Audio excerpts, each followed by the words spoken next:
Oi, vamos falar hoje de um tema tão relevante. Vamos falar sobre como regularizar obras que você vai precisar para inserir no seu requerimento de inventário extrajudicial. Boa noite para quem já está entrando. Na verdade, boa noite para quem vai estar conosco hoje no nosso encontro de segunda-feira. Mas bom dia, boa tarde para quem vai assistir posteriormente. Minha convidada já entrou aqui. Boa noite, Renata. Boa noite, Vinícius. Boa noite, Ana. Boa noite, Rita. Eu tenho que confessar que eu já me deparei algumas vezes com casos de inventário extrajudicial. E aí, quando a gente vai analisar a matrícula do imóvel, a gente chega até a arrepiar, porque verifica que a matrícula do imóvel, que é como se fosse, né, para quem não é da área do direito imobiliário, a matrícula do imóvel é como se fosse uma certidão de nascimento do imóvel, vamos dizer assim. Então a gente se depara com a matrícula e a matrícula ela não reflete a realidade. E aí você fica desesperada porque não sabe o que fazer. Será que eu levo o meu requerimento de inventário extrajudicial a realidade? Será que eu levo o que está na matrícula? E hoje, diante desse conflito e desse tema tão importante, tão atual, que reflete, né, no exercício da nossa advocacia extrajudicial, eu convidei Renata Carlesso, que é especialista em regularização imobiliária, e ela vai trazer pra gente essa resposta, né? O que fazer, a solução para esse problemão, como eu falei no meu story hoje de tarde. Bem-vindo, Matheus, bem-vinda, Rebeca, Vanessa, Andresa, Vanessa, a Ana deu boa noite aqui. Então, como eu prezo muito pelo seu tempo, eu já vou abrir aqui o convite para minha convidada, Renata.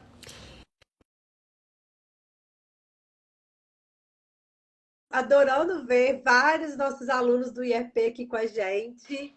Eu fiz uma convocação para todo mundo do IEP estar conosco hoje. Olá! Boa Que bom receber noite, vocês! tudo bem? Tudo ótimo! Eu fiquei tão feliz porque a gente colocou, né, a caixinha para sugestões de temas de live e a Renata já interagiu e eu falei, vai ser agora que ela vai vir fazer a live comigo. É um prazer receber você aqui hoje. Renata, vou deixar você se apresentar para quem está chegando. Boa noite, Eli Paulo. Boa noite, Julie, Cássila. E vou deixar você se apresentar para quem está aqui com a gente. Então tá, boa noite, Vanessa. Prazer é o meu estar aqui com você, dividindo esse espaço com você, que é minha parceiraça aí nos processos de regularização de imóvel. Para quem não me conhece, meu nome é Renata, eu sou do mesmo estado da Vanessa, do Espírito Santo, formada em administração, tenho pós-graduação em direito imobiliário e agora estou começando uma pós em direito de família. Tenho alguns cursos também voltados para a área de regularização de imóveis no extrajudicial, um deles é o IEP, né, que foi um dos meus primeiros passos aí para iniciar com inventários extrajudiciais, trouxe muita bagagem aqui para mim, para dentro do escritório. E a gente também atua fortemente com regularização de obras junto à Receita Federal.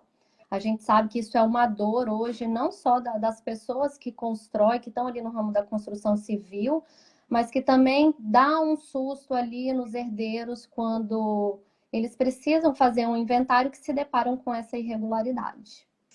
Exatamente, Renata. Como eu falei no início, antes de você entrar, quando a gente se depara, né, com um inventário extrajudicial ou um inventário, e aí a gente vai analisar a matrícula do imóvel e percebe que como está a realidade, né, não condiz com a matrícula, e aí a gente entra em desespero porque não sabe se o momento adequado para trazer a regularização é agora, se é depois da partilha, porque a gente sabe que no requerimento do inventário extrajudicial extrajudicial, a gente sabe que o ITCMD, por exemplo, né, o imposto que é devido no inventário, ele vai ser recolhido de acordo com o que está na realidade. A Secretaria da Fazenda ela vai olhar para, será que esse imóvel é hoje uma casa? Será que tem 2 andares? Será que tem 3 andares? E vai cobrar de acordo com o que está lá hoje. Agora, quando a gente vai para o RGI, o olhar é um pouco diferente, né, Renata? É isso aí. Na verdade, assim, os herdeiros eles podem optar em regularizar essa obra posterior ao inventário ou previamente, né? O impacto no imposto ele não vai existir, porque, como você já deixou claro, a Secretaria da Fazenda ela vai tributar sobre a situação física existente no local, embora o documento não reflita essa realidade. Então, os herdeiros eles podem optar em regularizar antes ou depois. Mas aí, quando a gente olha e pensa assim na situação da regularidade, de como que isso vai ficar dividido, o ideal seria que os herdeiros regularizassem esses imóveis previamente ao inventário. E a própria normativa, ela permite isso. A gente tem a IN 2061 de 2021, que ela permite que o CNO seja aberto em nome do falecido. É óbvio que existem alguns requisitos ali para a gente conseguir fazer isso, mas é possível. Então, assim, é questão de estratégia, né, Vanessa? Dos herdeiros conhecerem quais são as formas de regularizar e definir o que eles querem. Renata, é tão interessante quando você fala de estratégia, né? Porque tem várias pessoas que pensam que realizar um inventário extrajudicial qualquer advogado pode fazer, não tem nenhuma análise mais detalhada, e pelo contrário, quanto mais eu estudo sobre inventário extrajudicial, mais eu verifico a necessidade de uma especialização no que tange ao tema. Por quê? São muitas nuances, muitos detalhes que só uma pessoa especialista na área é quem vai ter todo o conhecimento específico para auxiliar, para prestar assessoria devida, adequada, que vai trazer mesmo uma resposta para os herdeiros que vai representar até mesmo muita economia para os herdeiros, financeira mesmo, né? Então, vou recepcionar aqui a Ana Paula, que é nossa aluna também lá do IEP. A Ana Elisa está dando boa noite. Olha, quem tiver dúvidas sobre o tema, já coloca aqui. E a Renata já trouxe alguns elementos técnicos, falando de CNO, que a gente vai precisar trazer para a linguagem, né, de quem não tem o conhecimento específico sobre a matéria, para que a gente possa esclarecer todas as dúvidas. Então, o caso concreto que a gente se depara é o seguinte: o herdeiro te procura, a pessoa falecida, né, deixou um imóvel, uma casa, vamos supor, e quando você vai fazer o levantamento documental, que é uma parte, uma etapa do inventário extrajudicial, você verifica na matrícula do imóvel, que é o documento que representa aquele bem, né? Como eu falei, uma certidão lá do imóvel, uma certidão de nascimento do imóvel, vamos dizer assim, para quem nunca viu uma matrícula, né, para entender. E aí você olha para aquela matrícula do imóvel e você vê que ali não tem a casa. Aí você olha para a casa e olha para a matrícula está só um lote.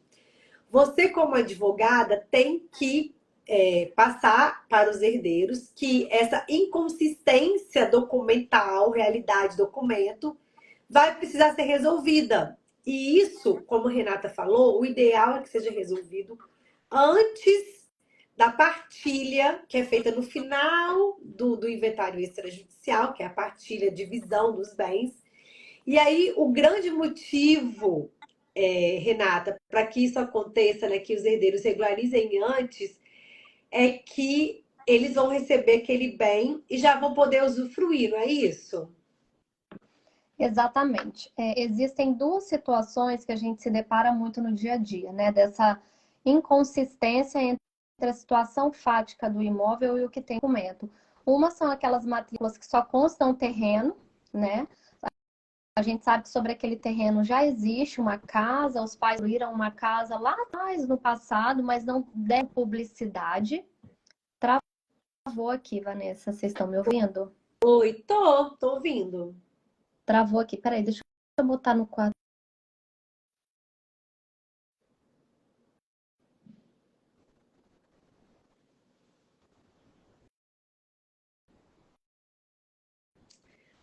Pessoal, vocês estão vendo, vocês estão me vendo e a Renata travou? Agora para mim a Renata travou. Digam aí para mim. Mônica, boa noite. Agora, deixa eu ver, acho que agora voltou, Renata. Voltou. Voltou? Voltou, Voltou? voltou. Oi? Voltou? E Isso,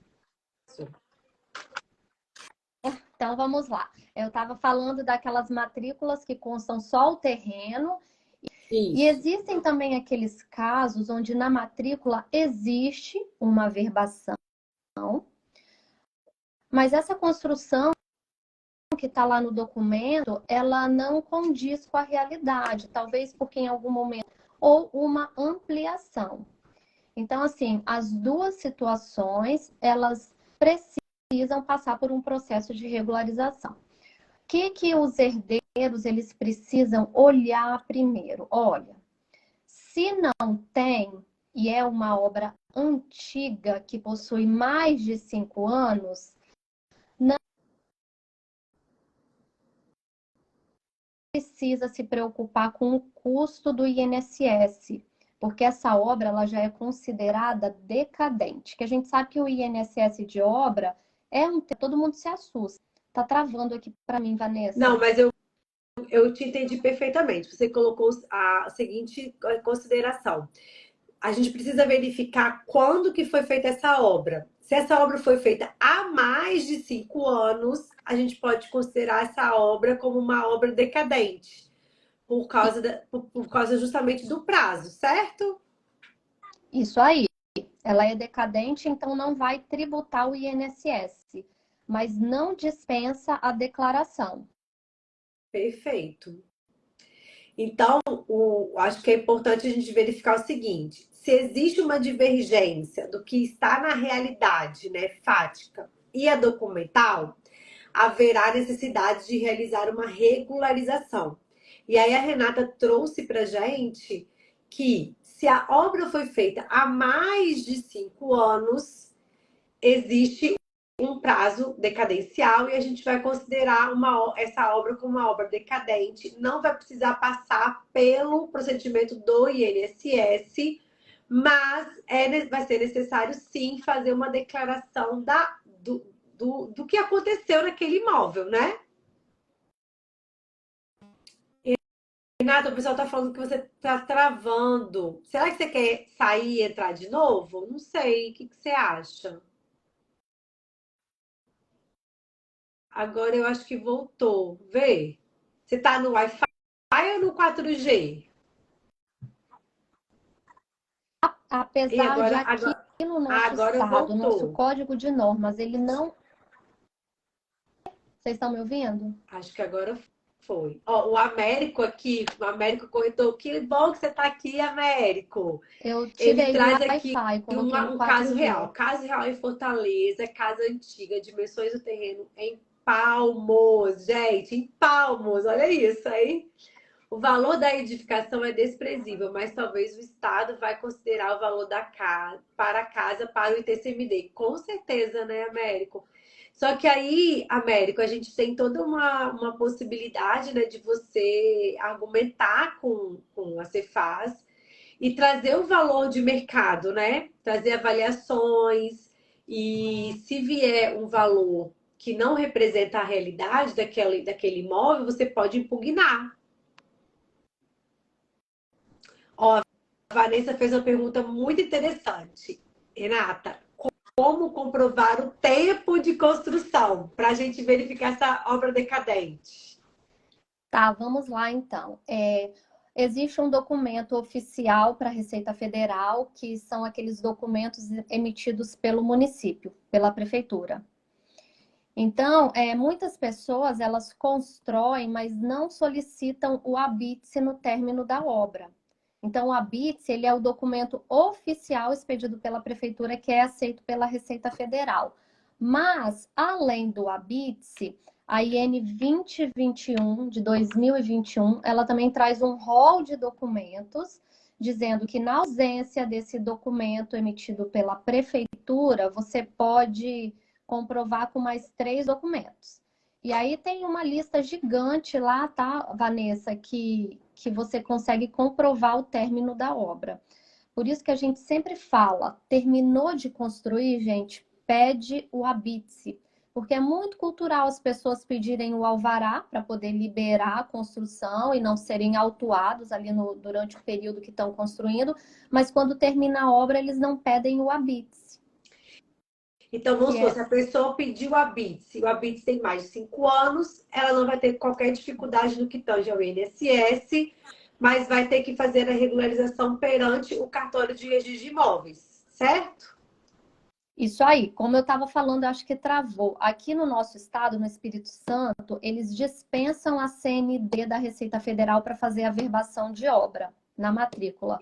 Só que o que acontece? Se aquela pessoa decidir alienar esse imóvel, vender, e a pessoa que comprar precisar passar por um financiamento bancário, o banco não vai liberar financiamento. Por quê? Porque você dispensou ali no momento da averbação as suas obrigações previdenciárias junto à Receita A certidão Federal. negativa, Então, você né? consegue averbar, mas aí o banco vai falar assim, olha, isso, dá um passo atrás, faça sua declaração junto à Receita Federal, cumpra com as suas obrigações previdenciárias, e aí sim o seu imóvel vai estar apto para financiamento. E aí, no que tange a você comprovar, né, a sua regularidade perante o INSS, aí vai ter toda a discussão se o valor do tributo vai ser devido ou não, a depender desse lapso temporal da construção, né? Isso aí. E quando as obras não são decadentes, mas que são de pessoa física, tá previsto em lei, tá, gente? Isso não é nada ilegal, não é fraude, tá lá, tá na instrução normativa na IN 2021. A pessoa física ela tem um desconto de até 70% desse tributo. É um Então, descontão. 70%, vamos supor, se os herdeiros, né, resolverem regularizar, vamos supor que a obra tenha menos de 5 anos e os herdeiros resolvem regularizar. Aí eles fazem jus a esse desconto. É isso? Isso aí, eles ainda conseguem aproveitar esse desconto. É por isso que quando você vai regularizar um imóvel de pessoa falecida, você pode regularizar direto no CPF da pessoa falecida, ou no CPF do cônjuge sobrevivente, ou no CPF do inventariante, ou ainda de um dos herdeiros. O que é importante verificar? Se essa obra não for decadente, será que no período de construção aquele falecido, ele recolheu o INSS? Tem algum fator ali que dá para ser aproveitado para que essa obra seja aferida no CPF dele? Então tem que dar uma olhada em todos esses pontos para você poder aproveitar todos esses créditos que a legislação te permite. Entendi.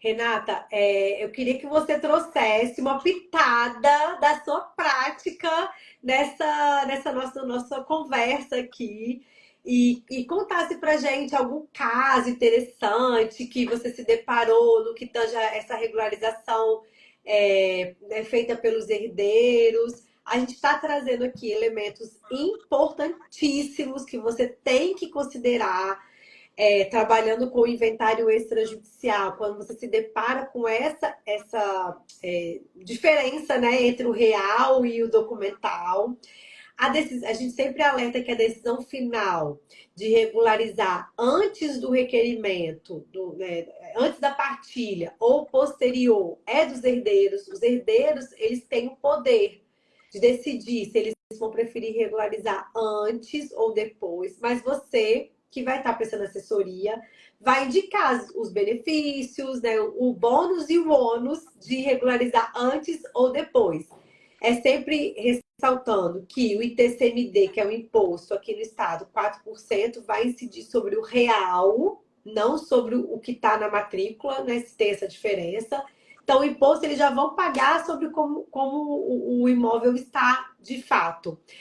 E a regularização, os herdeiros vão decidir se eles vão regularizar antes, já levar para o requerimento do inventário extrajudicial, exatamente como de fato está, e aí para os herdeiros fica mais visível, né? Ah, eu estou recebendo o mesmo valor que o meu irmão, vai ficar uma coisa mais palpável, ou se eles vão trabalhar do que como documentalmente está o imóvel e depois eles vão fazer a regularização. Mas que a regularização vai precisar ser feita, vai, de qualquer jeito. Porque você não tem como deixar a matrícula do imóvel diferente de como ele realmente está. Então, a regularização ela vai precisar ser feita mais cedo ou mais tarde, né, Renata? Exatamente. Quando faz previamente, Vanessa, é mais interessante porque antes da partilha, todo mundo está ali envolvido, é um custo compartilhado entre todos os herdeiros. Se você deixa isso para fazer depois, certamente vai ficar na responsabilidade só de quem recebeu aquele imóvel, né? A não ser que exista ali um acordo muito bem feito entre os irmãos, onde Então, todos vão envolvidos ali interessados nessa regularização. esse tema também é bem interessante porque, querendo ou não, o herdeiro que ficar com o imóvel que não está regular, depois ele vai ter um gasto, né, para regularizar. E aí ele pode achar que ele está sendo prejudicado em razão dessa situação. É uma outra hipótese também que a Renata suscitou agora tá, faz a partilha, todo mundo fica em condomínio, mas depois ninguém quer mais gastar. Todo mundo vai se acomodando. Então, isso também prejudica quem quer estar com a documentação toda em dia. A Vanessa trouxe aqui uma informação falando que se não tiver regular, não tem como registrar a partilha na matrícula. Então, Vanessa, aqui a gente traz para a escritura pública de inventário e partilha como está na matrícula, se os herdeiros não quiserem regularizar. Então a gente coloca na escritura pública, vamos supor, nesse caso que a gente está trabalhando, né? Só o lote, não menciona a casa, entendeu? E aí faz o registro, né, da escritura pública de inventário e partilha só constando o lote e depois os herdeiros regularizam, se a opção deles for regularizar a posteriori, entendeu? Ele não impede o registro, mas aí você tem que saber dessas peculiaridades, né? De fazer o requerimento como está na matrícula, apesar do ITCMD ser cobrado né, conforme a realidade. Então, é aquilo que eu falei, cada vez que eu estudo mais, eu tenho certeza de que para fazer o inventário extrajudicial, você precisa se especializar. Ela colocou aqui, entendi. Boa noite, Carla, também nossa aluna do IEP. Que bom ter você aqui com a gente. Karen, minha colega lá da Comissão de Direito Imobiliário, lá de Guarapari. Que bom ter você também aqui. Agora, Renata, eu tô aqui curiosa, me coçando para você contar pra gente algum caso interessante que você já vivenciou aí com os herdeiros. Então, a gente já teve uma situação que os herdeiros, eles assim, tinham dúvida se iriam regularizar antes ou depois. E aí a gente trouxe tudo isso que você já falou e consideramos também que o pai, quando ele havia construído, não era uma obra decadente, era uma obra nova, ela tinha só 3 anos. E à época da construção, ele fez um contrato com o pedreiro. Então, assim, com esse contrato, seria possível a gente fazer essa regularização de obra aplicando esse desconto de 70% no INSS. Se eles fizessem isso posteriormente, o inventário seria registrado, os herdeiros passariam a ser os proprietários desse imóvel e seria muito mais difícil a gente conseguir conceder esse desconto depois que a matrícula já estivesse no nome deles. Então, o que nós fizemos? A gente conseguiu fazer essa aferição no nome do falecido, apresentamos ali a escritura de inventariante, que deu poderes para outorgar ali uma procuração e a gente ter acesso ao ECAC do falecido, e no final todo mundo ficou satisfeito porque a gente conseguiu uma redução aí de uma obra que eles iriam pagar 25 mil de INSS, pagaram um pouco mais de 5 mil reais. Então, a gente está falando aí de uma redução considerável. Nossa, que Então, assim, bacana! qualquer 1.000 reais que reduz no momento desse, as pessoas já ficam felizes, porque sempre quando fala de inventário, as pessoas já sofrem, né? Já é uma dor por conta do custo. E aí, no meio do caminho, aparecem outras regularizações, porque trabalhar com inventário é sempre uma caixinha de surpresas, né?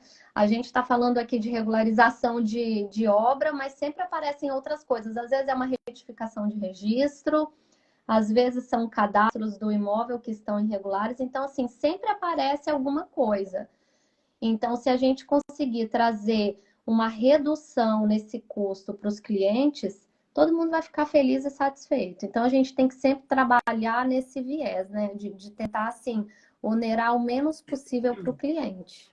Perfeito, Renata. E na sua fala, você traz a informação sobre o inventariante, né? Cumprir obrigações deixadas pela pessoa falecida.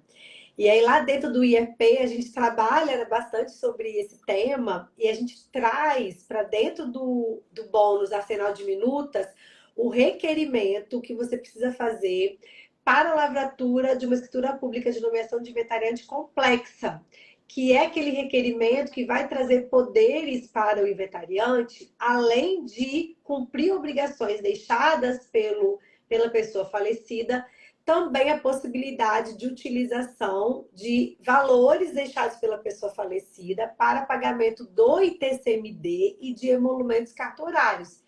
Então, quando a Renata traz, né, a informação de que foi lavrada a escritura de nomeação de inventariante para que o inventariante pudesse regularizar a obra, é mais uma função que a gente traz para o inventariante. Como que é importante a escolha, né, do inventariante. E aqui, quem faz o inventário no extrajudicial está livre para escolher o inventariante sem ter que obedecer à ordem que é estabelecida pela legislação. Porque se você vai fazer o inventário na justiça, você tem uma ordem de pessoas que podem exercer a função de inventariante. Mas no extra, até um terceiro pode ser nomeado inventariante. Então, olha que liberdade, que grande possibilidade de atuar no extrajudicial, né, Renata? E aí, ó, tem aqui pergunta falando assim, ó, a Ana Elisa ficou curiosa dessa economia maravilhosa, né? Que você acabou de relatar, de 25 mil para 5 mil, e ela quer saber mais detalhes.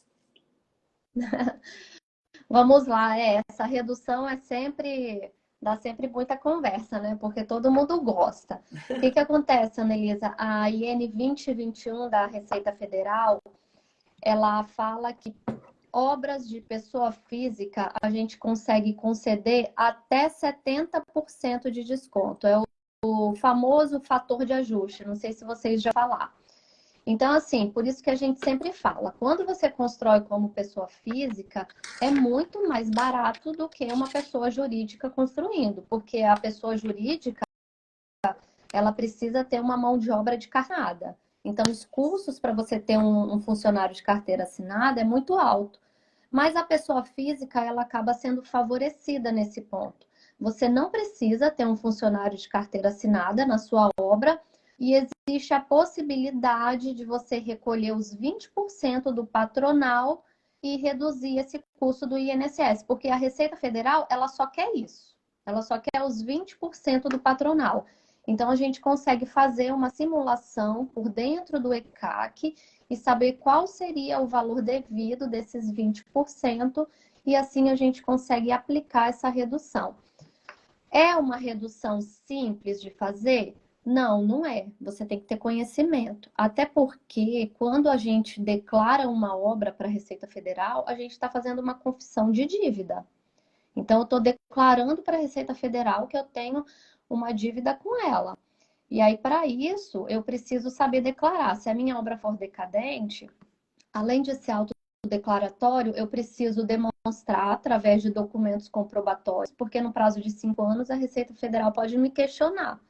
Ela pode me mandar uma notificação e me convidar, falar assim: olha, Renata, vem aqui e me apresenta os documentos das informações que você declarou. Então, é algo muito sério. E a questão da redução é a mesma coisa. É possível conceder esse desconto, mas mediante uma outra contrapartida, que aí existem outros requisitos, que se eu entrasse agora é muito técnico. A gente poderia até voltar num outro momento para a Sim, gente falar só sim. dessa questão de redução. Mas sendo pessoa física, a gente consegue aplicar até 70%, a depender do tamanho da obra. E Renata, depois que a gente passa por essa etapa, né, referente à Receita Federal, aí a gente tem uma etapa perante a prefeitura, certo? Na verdade, a prefeitura vem antes. A primeira etapa, Uhum. ela acontece na prefeitura, depois na Receita Federal e conclui no registro de imóvel. Perfeito. E olha como que a gente, trazendo essa informação, né, a Annelise agradeceu, perfeito, obrigada pelo esclarecimento. E a gente traz também esse benefício de você, como advogada, né, que vai estar prestando assessoria para os herdeiros, trazer essa possibilidade e que vai refletir, né, na vida, né, vamos dizer assim, além de trazer economia, também vai refletir para que eles possam, no momento da partilha, já ter acesso a um bem que eles vão poder dispor sem ter mais qualquer outro gasto. Ó, a Kenia colocou, para o financiamento da Caixa, tive que assinar a carteira do pedreiro para fazer o recolhimento e receber as parcelas da Caixa. Com certeza, para financiamento bancário tem que estar com a documentação toda em dia, É, né? mas Kênia, o que que acontece? Você precisa contribuir, mas isso não precisava assinar a carteira, tá? Você sendo pessoa física.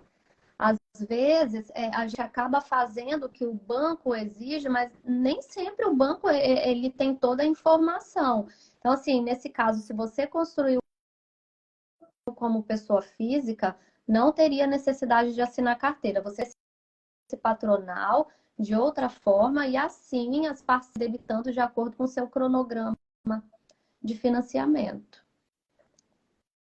Perfeito. O Américo está perguntando aqui se existe, Renata, algum tipo de isenção a depender da área construída e renda, se caberia alguma isenção.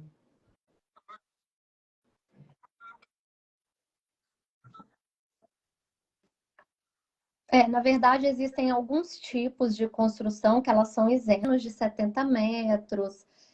A destinação, ela precisa ser, ela não pode ser essa destinação unifamiliar, tem que ser construída sem você pagar a mão de obra, ou seja, eu quero construir uma casa de até 70 metros, eu mesma vou lá e vou construir com os meus braços ou com a ajuda de alguns amigos. Então, assim, não teve remuneração na mão de obra. Então, nesses casos, existe a isenção, sim, mas são casos bem específicos, viu? O ideal é a gente procurar uma assessoria especializada, como da Renata.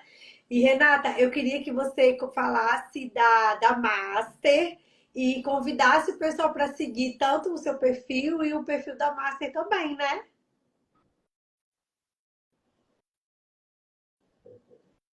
Aí acho que a Renata travou. Eu vou falar da Master então, A gente. Vanessa cortou aqui, repete, por favor. Ó, eu falei assim Travei para aqui, não você consegui para você escutar. falar sobre a Master. Ah, sim, claro. Nós temos aí a Master, que é uma empresa novinha no mercado, vai fazer esse ano 4 anos, e a gente trabalha com todos os tipos de regularização imobiliária. Um dos advogados que são parceiros nossos lá, que está sempre ali acompanhando a gente nos processos de uso capião, é a Vanessa. Temos muitas histórias de uso capião aí para contar, né, Vanessa? Bastante. Eu acho que a gente E podia marcar uma live depois para falar sobre o uso capião aí, Renata. principalmente de herdeiros, Trazer né? os causos, trazer os causos. Isso aí. A gente tem parceria espalhada por todo o Brasil, então, se por acaso vocês precisarem tirar alguma dúvida ou quiserem fazer parceria em algum tipo de trabalho, segue a Master na rede social, lá tem todos os nossos contatos e é isso. Olha, a Kênia tá falando aqui que ela tentou de outras formas, acho que sobre a questão do financiamento, né? Mas não aceitaram e avisaram que teríamos que recolher e apresentar durante a obra e não no final. Gerou um grande custo.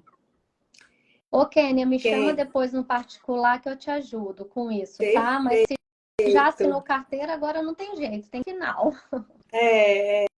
Agora não tem mais, ainda mais o direito trabalhista, que depois que você coloca ali já era, né? Então, realmente fica difícil. Mas já fica aí o esclarecimento. Se você está realizando uma obra e precisa de uma assessoria, procure a Renata, que é especialista na área de regularização imobiliária.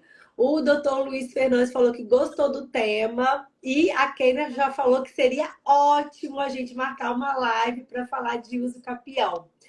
Renata, hoje eu falei que a gente ia fazer uma live mais curta, então já estamos chegando aí a 40 minutos. Eu vou deixar você falar as suas palavras finais e a gente encerra e já fica aqui o convite para você estar comigo numa próxima segunda-feira para a gente ou continuar o assunto de hoje ou falar sobre o uso capião, hein?